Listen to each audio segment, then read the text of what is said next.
Hello guys, welcome to my channel. Today we are going to see how to determine the hardware ID for a particular device manager on your Windows 10 or Windows 11 computer.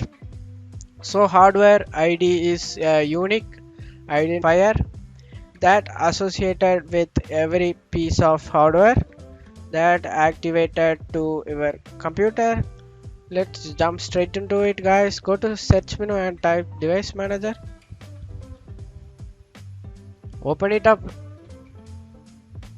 You want to navigate over to whatever device you want to get the hardware ID for, and just double click on it,